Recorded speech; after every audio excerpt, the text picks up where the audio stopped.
She broke the window with a swing, like she was aiming for a home run, but instead of a baseball, she got a laser dot on her chest and the sound of a rifle bolt clicking into place.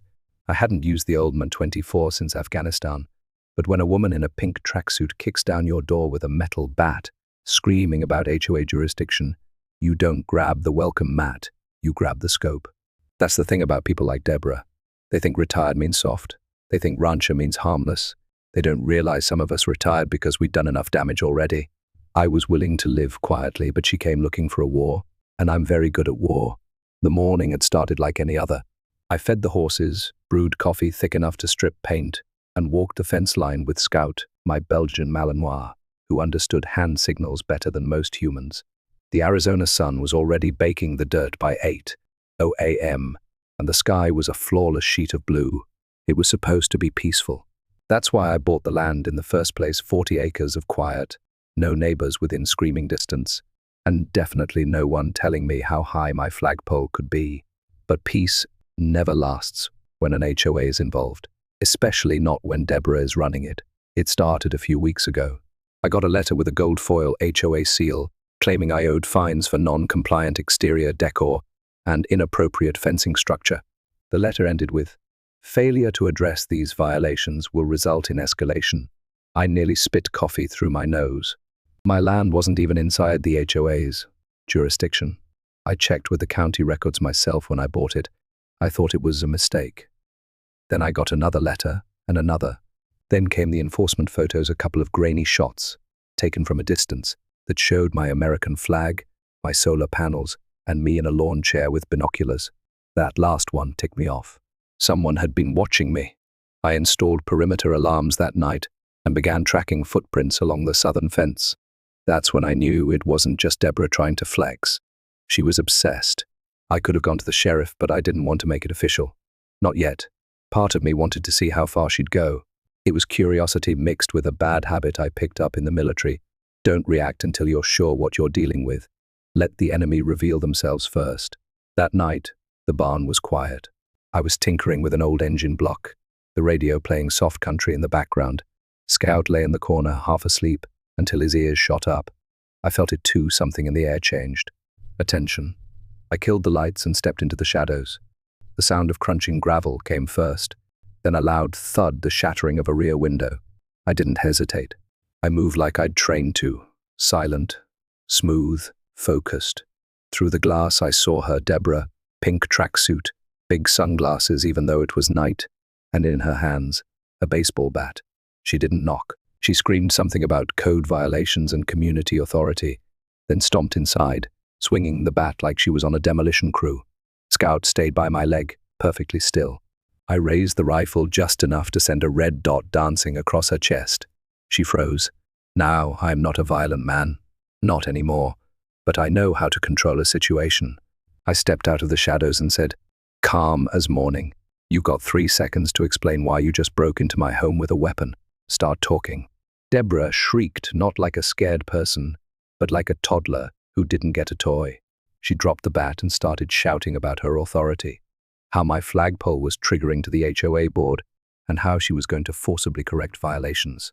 I didn't say a word, just flipped the switch that locked the barn door behind her and activated the infrared cameras.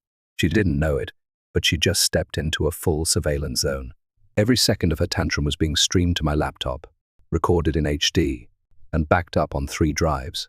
I leaned back against the wall while she tried to pry the door open, kicking and screaming that I was in violation of community order. I let her yell for a while, then I hit the intercom. "Deborah, you broke into my home with a weapon. You're being recorded. The sheriff is en route. You can keep screaming, or you can sit down and wait." She turned beet red, tried to swing at the camera with her purse, and promptly slipped on a patch of oil. Scout barked once mockingly, if I had to guess. I couldn't help but chuckle, not because it was funny, but because this woman thought she was the one in control.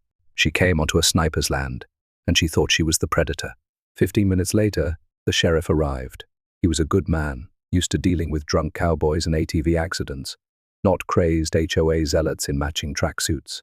He took one look at the footage, one look at Deborah, smeared with oil and rage, and sighed like a man who knew his paperwork just quadrupled. He cuffed her gently. ignoring her protests about community authority, and led her out. "We'll sort it out downtown," he said. "This ain't HOA jurisdiction. This is trespassing and possibly attempted assault." She looked at me as they loaded her into the cruiser. "You'll regret this," she shouted. I just smiled. "You already do." That night, I sat back on my porch, dog at my feet, rifle back in the safe. I thought it was over.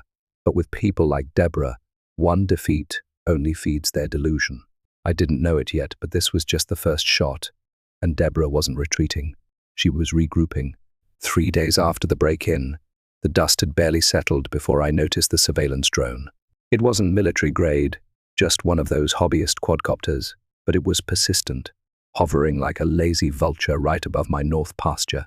At first I figured it was some nosy neighbor trying to get a glimpse of the incident that had already hit local news. But when the same drone came back the next morning, buzzing lower and deliberately tilting toward my solar panel array, I knew exactly whose hands were on the controller. Deborah wasn't done. She was just getting warmed up. I considered shooting it down. The old instinct kicked in again, calculating wind velocity, angle, but I let it go. It was better to document than destroy. I let Scout follow it with his eyes, and I followed it with my trail cams. Every pass it made was stored and time-stamped. I even attached a temporary tracker on one of my barn antennas, just in case they were trying to scan my signal. Call it overkill if you want, but when you've spent years identifying hostile tech in the dark with lives on the line, a buzzing drone over your ranch isn't something you ignore. Later that afternoon, I drove into town for supplies. When I pulled back into the driveway, I saw the first sign literally. A bright orange notice of violation was zip tied to my fence. According to the bold, blocky letters, I was being cited for unauthorized livestock activity, unapproved fencing materials, and refusal to cooperate with community leadership. It was laughable. I wasn't under HOA jurisdiction, and they knew it. But seeing it printed, mounted like some sort of legal decree, sent my blood boiling. What made it worse was the small sticker on the corner of the sign, HOA Enforcement Unit, a name Deborah had likely invented while sipping boxed wine in her overpriced kitchen. I ripped it down, tossed it in the fire pit, and sat down to review my surveillance footage. I found the timestamp, around 1:42 p.m. 2 HOA goons, mid-50s, matching blue polos, one of them wearing knee braces and trying to act tactical, walked onto my property, past the private property sign, and hung the notice like they were posting an eviction.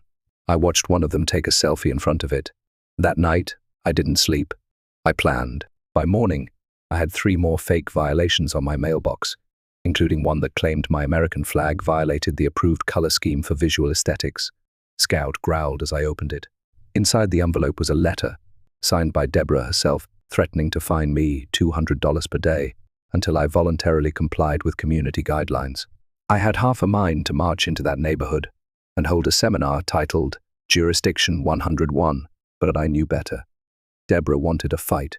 She wanted me to act out so she could twist the story again. So I did what I do best. I went invisible. I reached out to a friend named Marcus, a former cyber intel operative, now a semi-retired security consultant who owed me a favor. Within 24 hours, we had a custom setup installed, motion sensors linked to silent alarms, trail cams with thermal lenses, and a network of low-light cameras disguised as fence posts and bird feeders. I even mounted a directional mic on the west field, aimed right at the path Deborah's people had used to sneak in.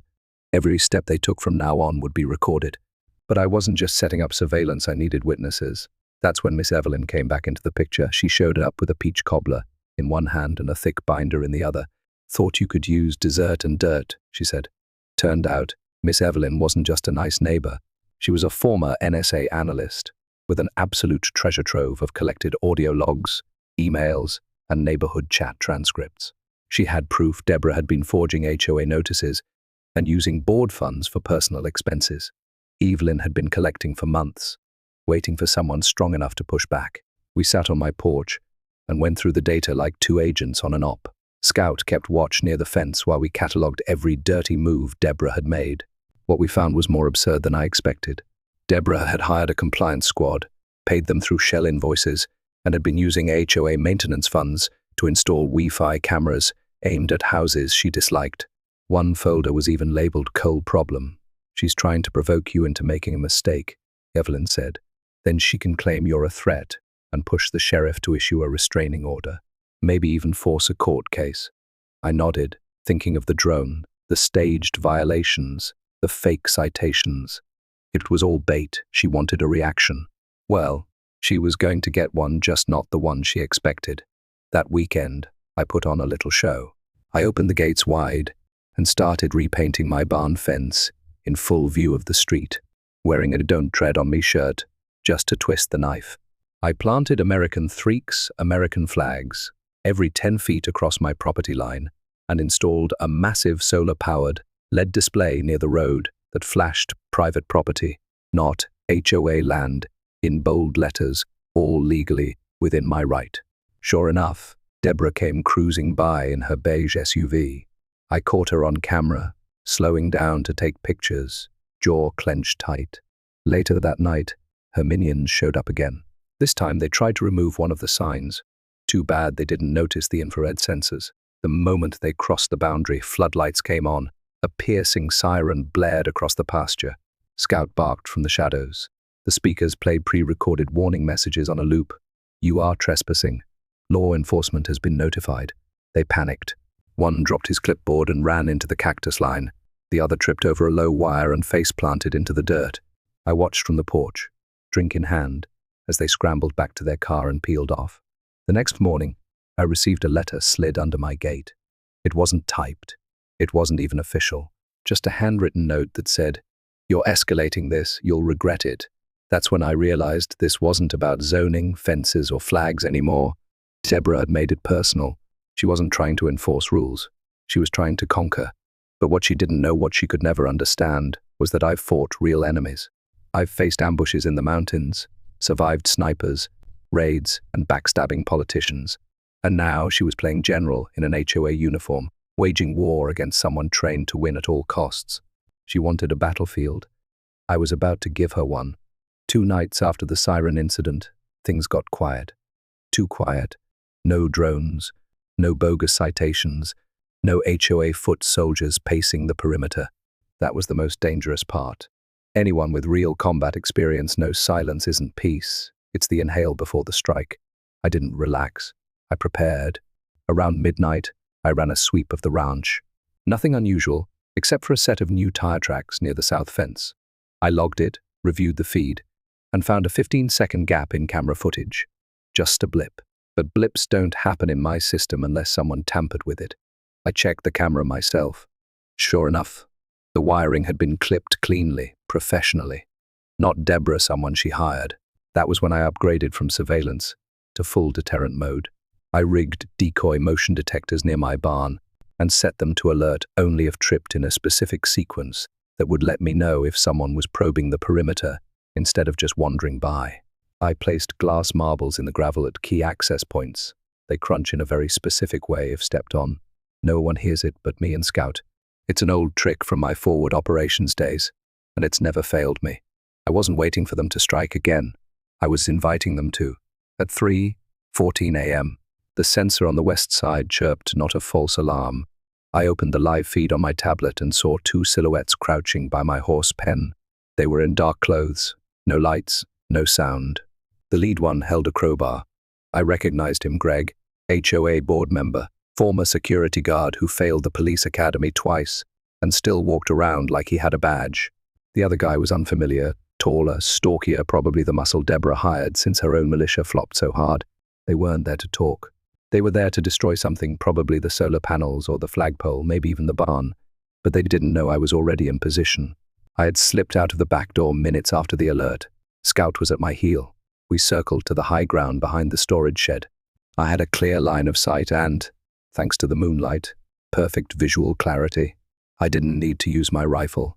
I didn't even unholster my sidearm. All I had to do was activate the audio protocol I'd set up earlier.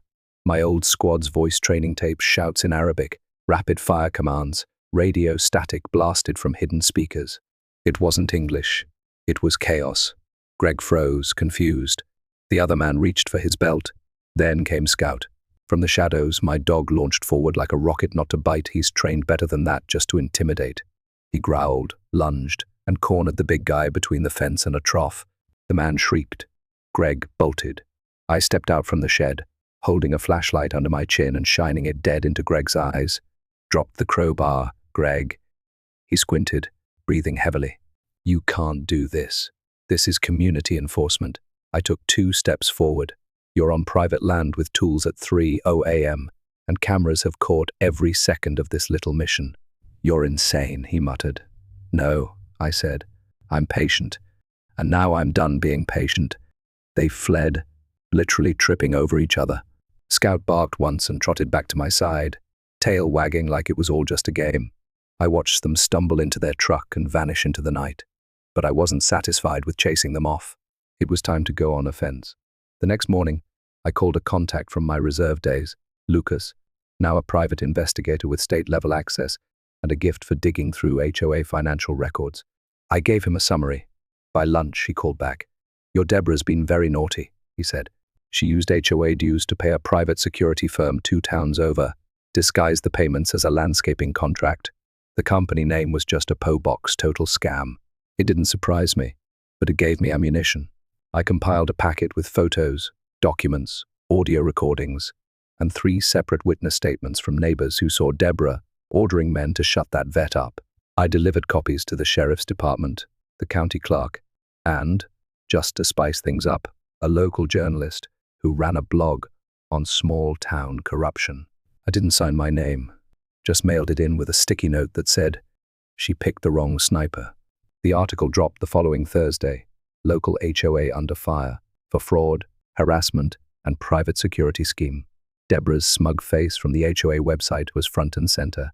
Within hours, it was on Facebook, Nextdoor, and even the local news channel. People were furious. Comments flooded in. Residents began demanding emergency board elections. 2 board members resigned that night. But Deborah? She doubled down. Always does. She showed up at my ranch again, this time flanked by a man in a suit claiming to be a property appraiser. She tried to smile, to act civil, like nothing had happened. She waved and said, "We're just reviewing some easement lines, Nathan. No harm." I didn't say a word. I let Scout stand next to me, silent, staring. I stood with my arms crossed, not blinking. The appraiser looked nervous. He knew something was off. Deborah kept talking, pretending to laugh, pretending this was routine, until the sheriff's SUV rolled up behind them. Deputy Ramirez stepped out, glanced at me, then at Deborah. "You 2 were asked not to come near this property," Ramirez said calmly. "There's an ongoing investigation." Deborah lost her cool. "He's dangerous. He has weapons. He's a threat to our whole community." Ramirez looked at me, then back at her. "MAAM, the only threat we've seen so far is you. You broke into his house.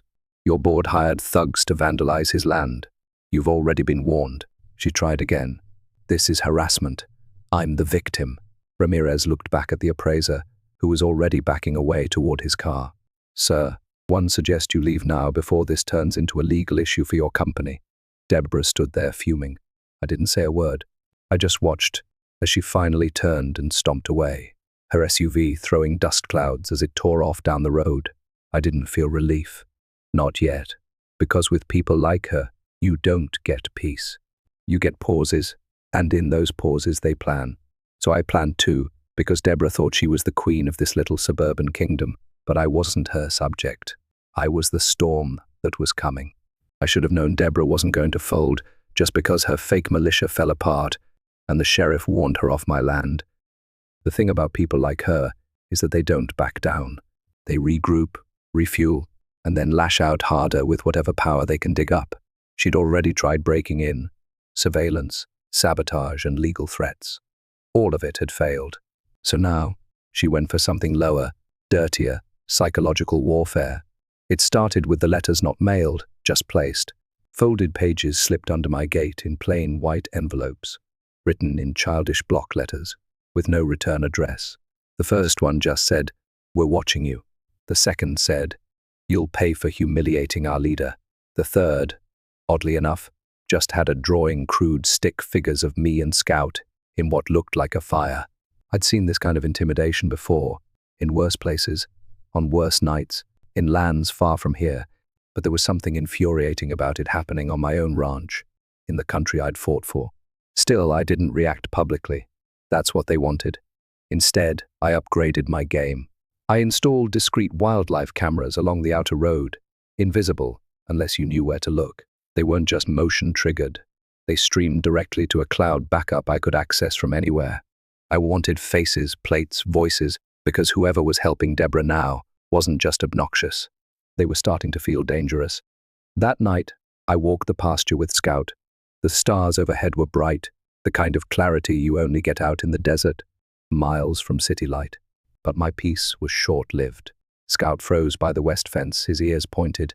Then I saw it, a slow, orange flicker. Fire. I ran. A small blaze had started at the base of my hay barn, spreading quickly. Someone had tossed an ignited cloth through a side panel.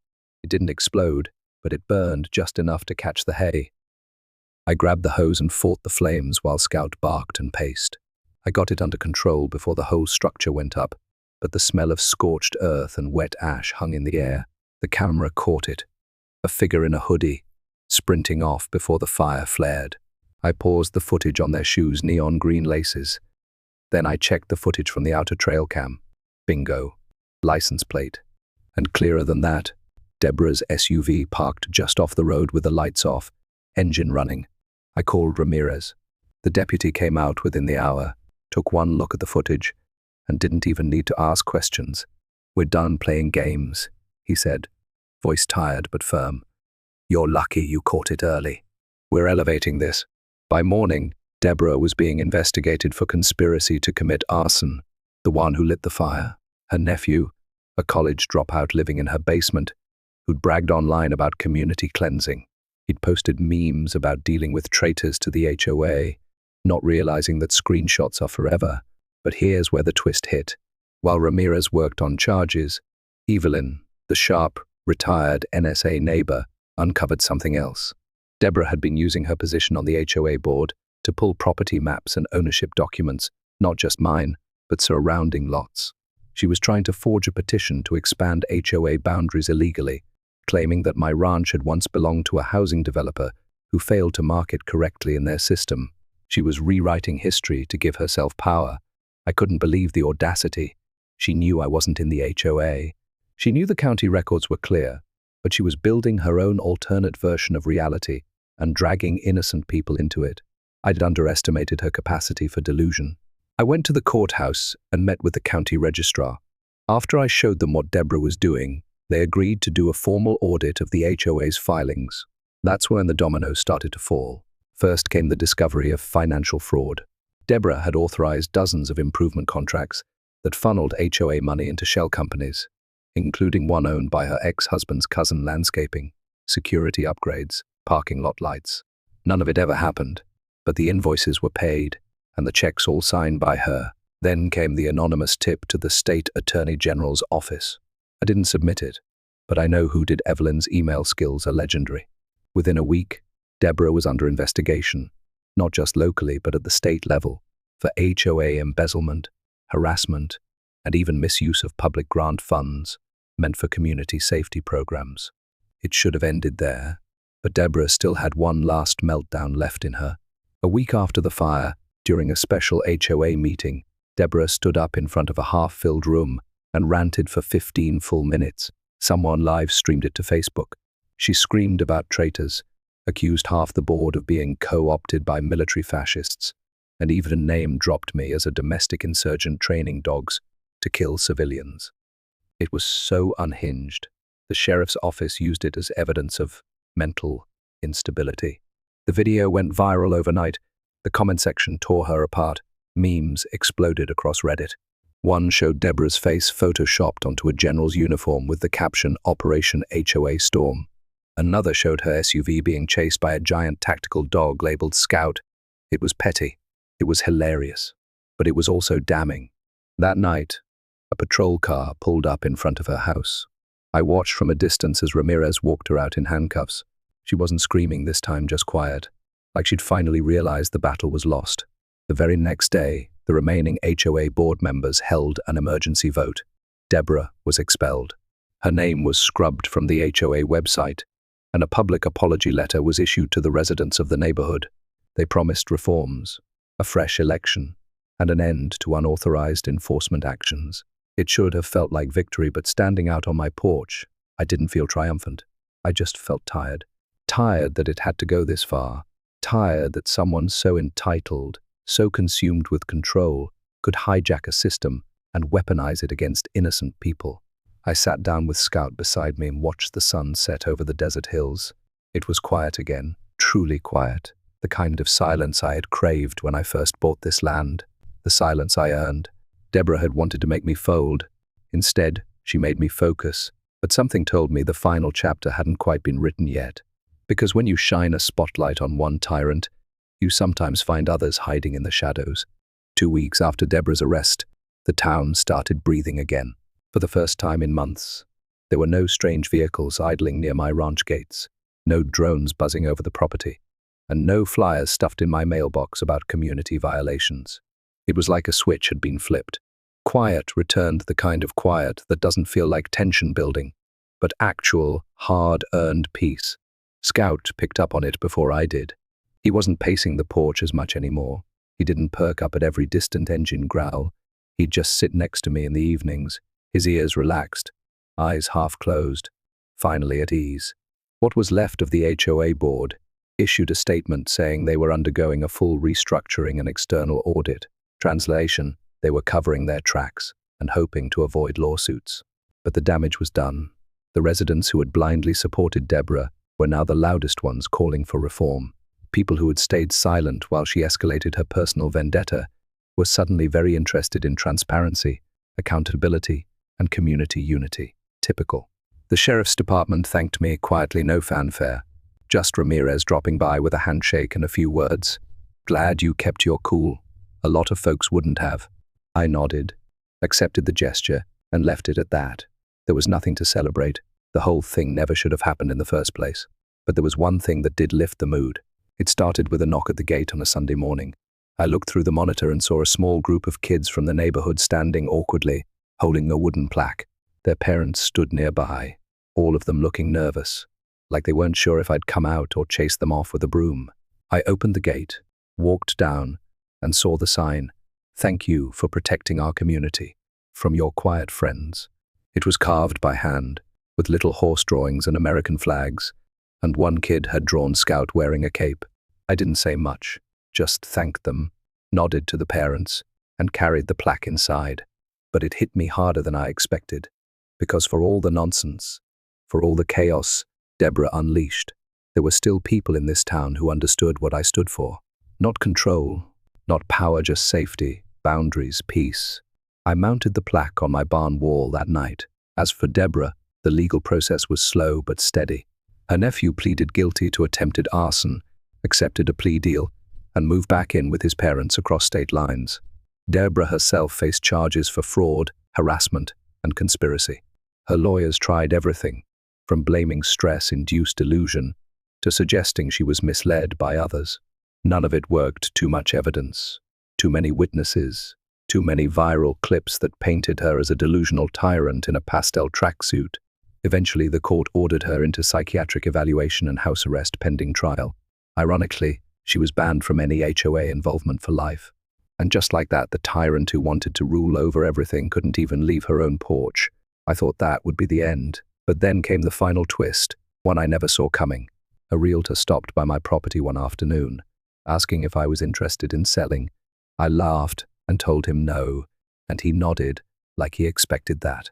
But before he left, he mentioned that Deborah's house had just been listed, and the buyer, a federal judge, a woman named Clara, originally from DC, now transferring to Arizona for a quieter life. She specifically requested a property far from HOA drama, and according to the realtor, she had read the entire Deborah saga online.